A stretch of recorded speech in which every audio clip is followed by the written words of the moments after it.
Is your debt causing you sleepless nights? Knock your debt out with Debt KO. And your debt won't be the only thing keeping you up at night. Debt KO, free impartial advice on all your debt.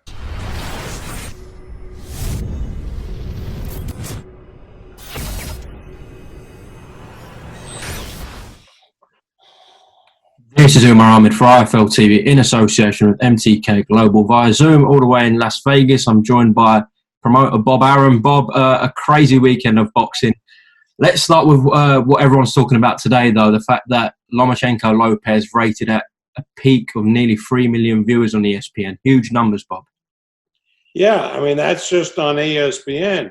Remember, it was also shown at the same time on the digital platform, ESPN Plus, and it was the highest number of viewers for any boxing match on ESPN Plus. Plus, with ESPN Deportes, we think there were at least 4 million viewers, which is incredible. And there was a lot of publicity going into the fight. People, just fight fans, were interested, and so it was great. Well, it's fantastic for boxing to have a major fight, not on pay-per-view. That's correct. Because listen, people are hurting. People are really hurting here. Economically, with the pandemic, you can't charge people the crazy money that we charge for pay-per-view in the United States. It's one thing over in the UK where it's limited to 20 to 25 pounds. Here in the United States, they've been charging $75 and $80, and that's crazy. But the reason they do it is because these damn cable companies and the satellite providers cream off 50%, 50. See, in the UK, they take maybe 15%, 15%. So that makes it easier. How beneficial do you think it is for the sport to have, as I said, a major fight like that going out to so many people? And it shows when you do take a major fight off pay-per-view, the amount of numbers boxing can generate. I think it only can help. And, and the card itself was brilliant. The Barboza fight was terrific. Berlanga, continued the streak, 1-round knockout. So, yeah, I mean, it was good. And the preliminary fights got a good audience. So it's all good for the sport of boxing. Now, let's talk about the actual main event itself. Lomachenko, before the fight, was regarded as, by many, pound-for-pound number one. People who were backing Teofimo were backing him to win by a KO, but he went in there and outboxed and outfought Lomachenko. How impressed were you with Teofimo, Bob? Yeah, I thought Teofimo was brilliant. Nobody expected that he would box the way he did. He showed himself a complete fighter in that fight by boxing as well as he did. And when Lomachenko was coming on in the end, Lopez, instead of fading, stood up and clearly won that 12th round.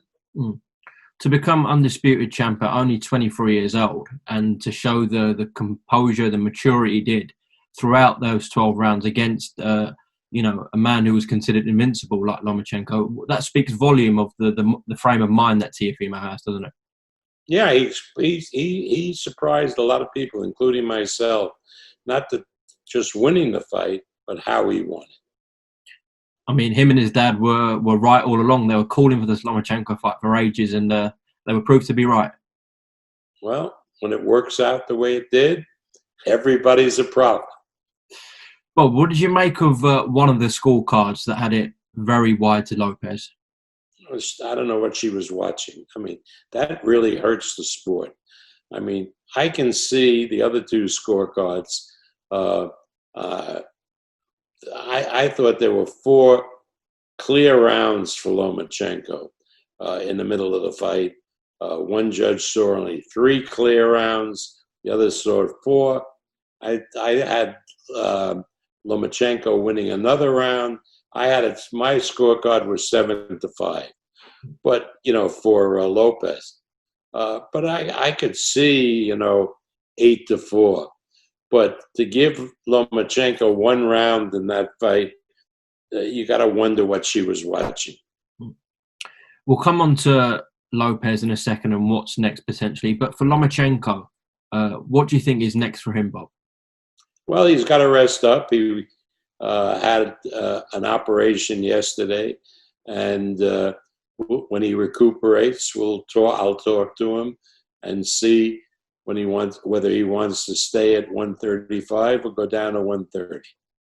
We know there was no rematch clause in the contract. If he does decide to stay at lightweight, do you think we could possibly see a rematch? Well, that's up to the two fighters. I mean, I'd have to go to the Lopez people and suggest it. Even though I promote both of them, I'm not a puppeteer. They each have, will show me or tell me what they want to do, and then I'll try to effectuate it. So I have no idea if it'll be possible to arrange a rematch. But I think that's good because, I'm against these willy-nilly rematch clauses. I know Eddie Hearn puts them in every contract, but that's the way I'm nothing wrong with Eddie. He's a good promoter. I just don't like to operate this way. I think that not having a rematch clause in the contract gives the fighters maximum flexibility. Talking about Eddie, and of course he is involved with Devin Haney, and Teofimo in the press conference after said he's bang up for that fight with Devin Haney. Will you be reaching out to Eddie about this potential fight if Devin can beat Gamboa? No, because the fight that I think if Lopez is going to stay at lightweight and there is no rematch, the fight that I would like to see him would be against this Garcia kid, Ryan Garcia, who's fighting your Luke Campbell. If Garcia beats Campbell, you have to understand the biggest group of fight fans, particularly if you're talking about pay-per-view, are the Hispanics. And Ryan Garcia has a tremendous following on social media. And that fight would be a lot more interesting than a Devin Haney fight. If he does stay at lightweight and the Lomachenko rematch doesn't happen, would you say your preference is Ryan Garcia, then Gervonta Davis, then Devin Haney? Yeah, I think so. When I'm looking at, I'm not talking about who is better, who is worse. I'm talking about who would what would be a more lucrative fight. So first, I would say Ryan Garcia, should he beat Campbell. Secondly, Gervonta Davis, should he beat Cruz. And third would be Devin Haney, who essentially is known in very small boxing circles, but nobody really knows him because he's never fought on a big platform. Of course, Ryan Garcia is with Oscar. Gervonta Davis is with the PBC. With Mayweather, and also, of course, as I said, Devin is with Eddie Hearn. Are you confident these fights can be made because of the cross-promotional barriers? Absolutely. I think if Garcia is successful with Campbell, and I called my friend Oscar, remember I promoted him for many years, and I called him and I suggested that fight, he would agree in a minute. I mean, we've done many, many fights these last couple of years with Golden Boys fighters. They've had good fighters. Sometimes our fighter wins, sometimes their fighter wins. But we have absolutely a great working relationship with Golden Boy. Okay, moving on from the weekend, let's talk about some upcoming top-ranked cards. You announced for November 14th, Terence Crawford against Kell Brook. It's a brilliant fight, Bob, and obviously interest from a UK perspective as well. Yeah, it's a good fight because Kell Brook is an elite fighter. He's shown that. After all, he beat, I think it was Sean Porter a number of years ago handily. Sean's a terrific fighter. He's going to give Terrence a run for his money. I think it's a really, really good fight. I've been talking to the Kell Brook people for months now.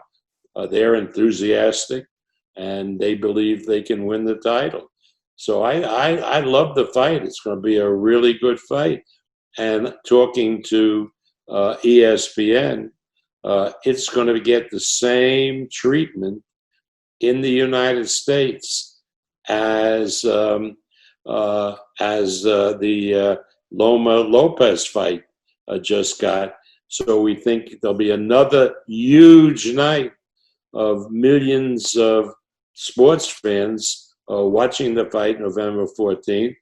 And the semi-main event is very interesting. It's a rematch between Franco, who won the title, and Andrew Maloney at 115. And again, you see Franco, he's promoted by Golden Boy and De La Hoya. We did the fight because the Maloneys wanted an option, a rematch, and so we got that. We have no problem, none, dealing with Golden Boy. And if Gervonta Davis is the guy that steps up to fight Teofimo Lopez, we have an extraordinarily good personal relationship with Floyd Mayweather. So that won't be a problem. Whether the fight gets made or not, that's another thing. But the fact that there's friction or so forth, that wouldn't be the case. Bob, out of interest, with Eddie Hearn, if it was Devin Haney, we look how much business we do with Eddie Hearn. No, the nonsense of fighters fighting on certain platforms and not others, I think that's the thing of the past. That's good to hear. Good to hear.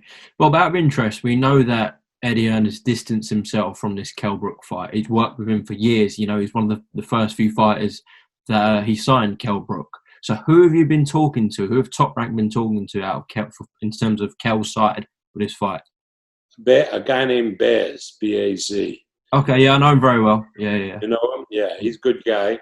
And he's been working with us. And, we had not a problem, but we had to make sure the visa was there. And luckily, our U.S. Senator from Nevada has helped out. So I believe Brooke is scheduled to come over here the end of this week. Are you surprised that Eddie and Sky aren't involved in this? Sky don't want to pick this fight up? No, because it's a monopoly. Eddie has a budget, and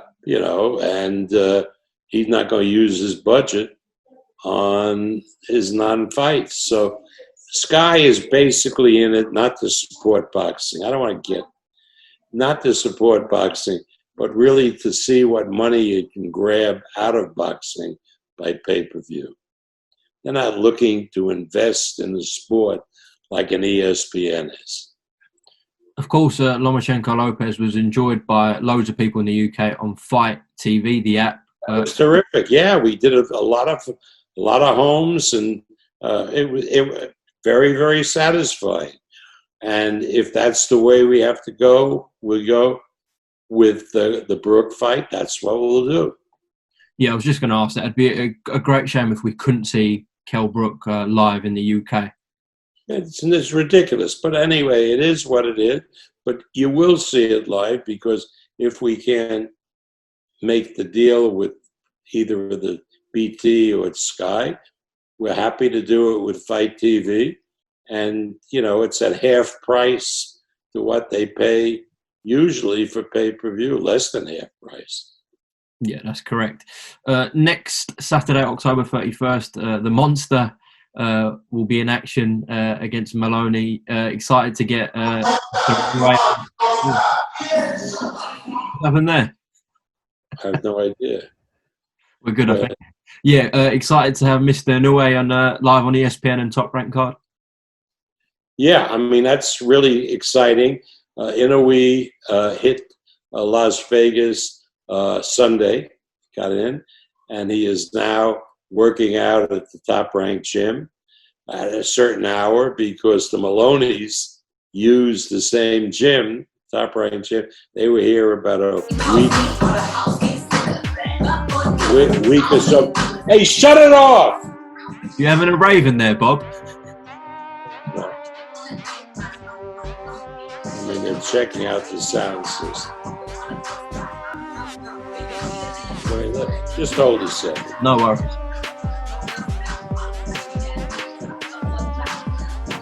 Hey, I'm doing a Zoom call. Shut that off. You hear me?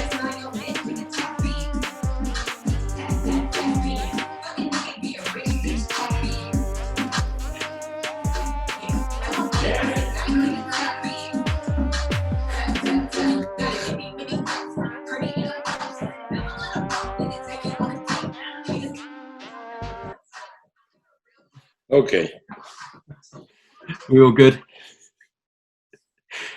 Bob, before we go, let's just switch our attention quickly to the heavyweight division. I do want to ask you about a comment that Kubrat Pulev made. I'm not sure if you've seen it, about Joshua's tan.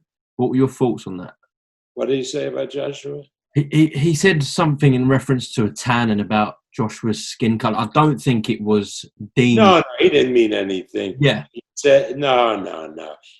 One thing I know about Kubrat Pulev, and I'm sensitive to that, Kubrat Pulev is not a racist. He meant absolutely nothing adverse about that. Let's be real. We can't take the remarks out of context, particularly if it's obvious he didn't mean anything by it. No, I mean, let's forget about it. Racism doesn't belong in sports, period. End of story. Agree with you on that one, Bob. Is your debt causing you sleepless nights? Knock your debt out with Debt KO. And your debt won't be the only thing keeping you up at night. Debt KO, free, impartial advice on all your debt.